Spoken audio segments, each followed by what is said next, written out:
محمد یوسف خولف پسر عزت امان حامی شناخته حقوق مهاجران تاجیک از ماه مارت که اینک 4 ماه باز در دوشنبه در اپس قرار دارد در یک مراجعتنامه ویدیویی از مهاجران تاجیک در روسیه خواست که با آنها برای جمع آوری و پرداخت مبلغ ضرری که مقامات به گردن پدرش بار کردند کمک کنند.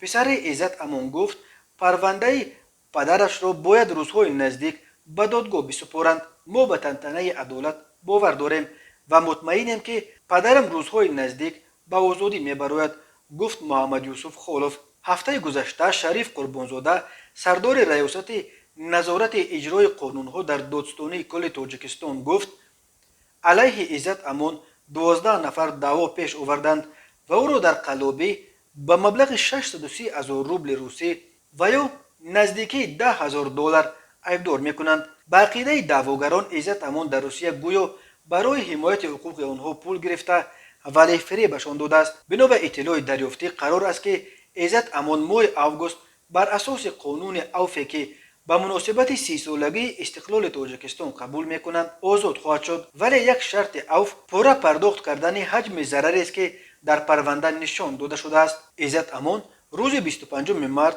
همگی چند روز بعد لغو شهروندی روسیه‌اش به طور مرموز از مسکو غیب زد. وزارت کارهای داخلی تاجیکستان اعلان کرد که عزت امان در این وزارت در بازداشت قرار دارد و به ضدش با اتهام قلابی پرونده جنایتی گشودند.